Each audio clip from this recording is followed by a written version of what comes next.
Shabbat Shalom, everyone, and welcome back to another edition of Treasures of the Torah. I'm Moreh Matan, Pastor Matt McKeown, and it's good to be with you again. This week we're in Parashat Mikets, and in this week's Torah portion, we have a curious word that we're going to look at.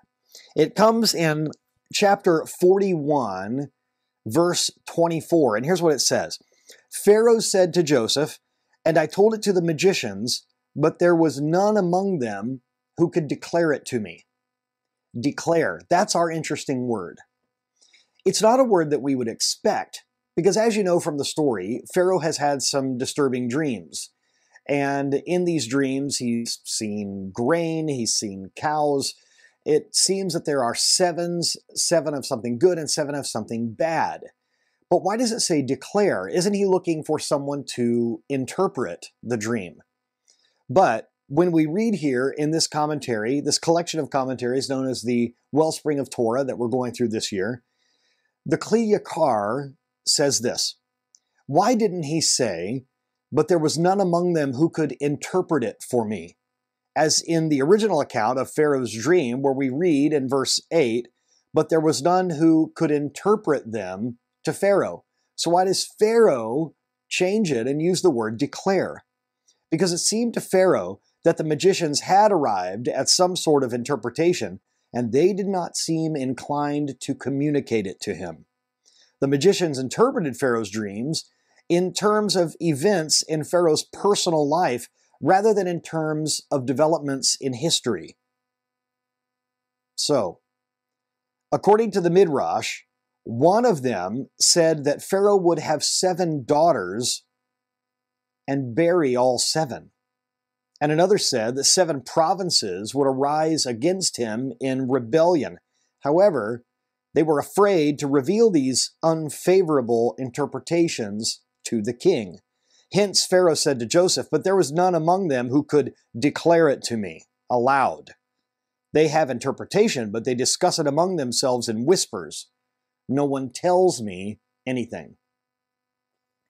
This is a terrible situation for one to find themselves in, because there are some times that we need to hear bad news. There are times that we just need news, and it happens to be bad. It's not that people want to give us a bad report, but sometimes we just need to hear the truth, but it's difficult. Sometimes we need to give the truth to another person, but it is difficult because it is unfavorable or it's bad news. If we had a certain illness, it would, of course, be something that we would want to have the truth, to know the diagnosis so that at least we could know how to attack the problem. My mother used to work in the pathology lab at our local hospital.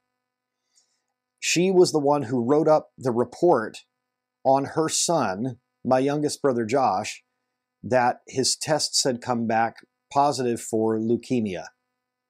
She said it stunned her when she had to write that word, leukemia, on the sheet that had her son's name on it. It would have done my brother no good for people to keep him in the dark. His doctors said that he was less than a week from death when he came in. He was suffering from debilitating migraine headaches, and he thought that they were just headaches. But what was actually going on is there were so many white blood cells in his blood because of this leukemia that his blood had become thick, and it was causing him to nearly have a stroke. Had he not come in and received emergency treatment in an intensive care unit, well, he would have been in a very bad situation. The fact that the news had to be given, that's something that we can't control. How we give the news is within our control. And I think it would behoove us to learn how to break bad news gently to someone, how to do it as we speak the truth in love, as the scripture says. Listen, there are times when we are going to have to deliver bad or disappointing or shocking or hurtful news. One of my responsibilities as a chaplain in my city is to tell a family that their loved one has died. It's one of the chaplain's jobs as a part of the police department to give this news in a comforting way. They seek out pastors and rabbis and other clergy to do this job because sometimes a police officer is just thinking about the facts and maybe not how those facts should be delivered. And so that's why they call upon people like me. Bad news has to be given sometimes. We can't avoid it, and ignoring it doesn't make the bad news go away. It was only Daniel that was willing to declare the bad news to Pharaoh. Now, in this case, there was some bad news, but there was also some good news. There was a positive thing to share as well. And I think sometimes that can be a tool for us to ease the blow. You see, although Pharaoh was told that he was going to have 7 years of famine, the good news was he had 7 years to prepare for it. And so if he were to be proactive, well, then the 7 years of famine wouldn't really affect him that much. I have told you before that a man named Milton Hershey, the man who started the Hershey Chocolate Corporation in the United States, in the state of Pennsylvania, he hired all sorts of people that lived around his chocolate factory. And the people that worked there, that moved to work there, built homes there, it began to be a community. And you can visit Hershey, Pennsylvania today. It's not an incorporated city. It's just a village that has cropped up around, well, it's as big as a city, but it has cropped up around this chocolate factory. And because he did well in business and because he respected his employees, when the Great Depression happened in the United States with the stock market crash of 1929, the city of Hershey, Pennsylvania did not experience the Great Depression. In fact, Milton Hershey did not fire one employee. In fact, he raised the amount of employees that he hired. He brought on a bigger workforce because he was financially wise and had prepared for a rainy day, so to speak. He was able to keep his employees employed and even hire new ones. Let this be a lesson to us. The bad news of the Great Depression didn't affect Hershey, Pennsylvania, because of how the business owner had planned. Much like Pharaoh, if we get bad news that something bad is coming our way, we can prepare for it sometimes. Let's say, God forbid, I got word that I had a deadly illness, and let's say I had 6 months to live.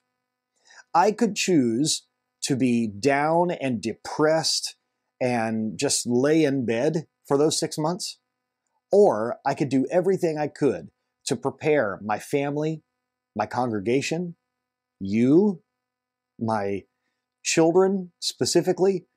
I could do everything in my power to take that 6 months and make it count, to do those things that we've always wanted to do, to instill within our children things that they need to know for adulthood. This is the way that Daniel was looking at this. Yes, it's bad news, but I've got to share it. And in declaring this bad news, it was Daniel that was put in charge of the distribution of food, and we know what an incredible job he did. What about you?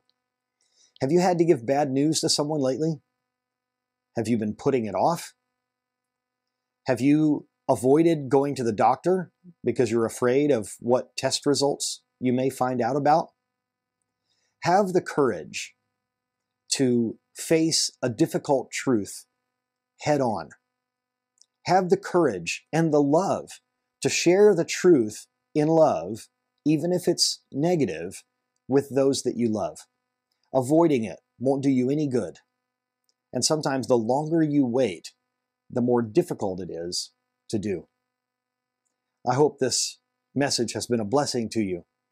I want to wish you a Shabbat Shalom, and I want you to do the things that will help you avoid regret later on in life. We are praying for you and your family. If you'd like to join me and the other teachers and rabbis at Yeshivat Shuvu, you can go to shuvu.tv and fill out an application there to join the largest Messianic Jewish yeshiva in the world. It's where I studied and graduated and was ordained, and you can be a part of this school as well. Shabbat Shalom, everyone.